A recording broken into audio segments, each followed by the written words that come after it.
Tanawar gud giayo ni Jesus katong duha ka mga giyawaan. Nya malipay unta sila. Malipay unta ang mga tao.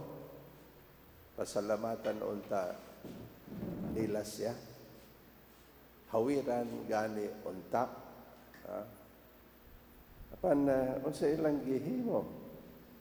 Gihangyo nila si Jesus nga mubiyak sa ilang dapit.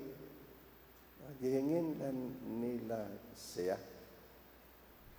Sa kunang gayon matingala ta. Nga naman, unsay rason man ay financial reason. Madaot ang ilahang negosyo. Mawala na sila income.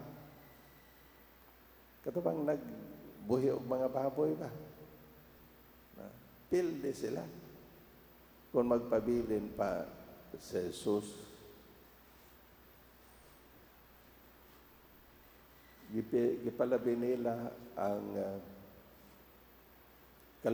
kalibutanon nga butang kay sa espirituhanon nga butang. Gipalabi nila ang material nga kalambuan kay sa espirituhanon nga paglambo.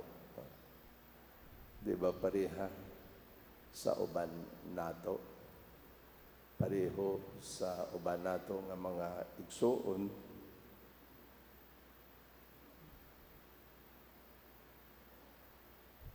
Palabihon ang mga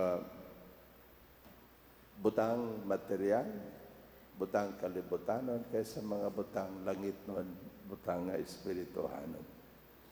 Usa ka manang gidapit sa iyang kumari, mari manim bata.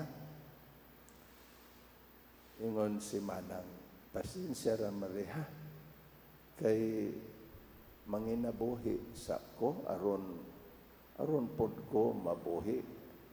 Manginabuhi sa ko aron ako kang akong pamilya mabuhi. Ningon ang kumari, mari pagbantay biya. Kay basin og sa iyang sa imong pagpaningkamot nga mabuhi, mawala nimo ang kinabuhing dayon. Nya mo na warning pod na sa atoa. Basin og sa to pagpaningkamot nga mabuhi, mawala hinuon nato ang kinabuhing dayon. Amen. Manindog. Mga igsuon,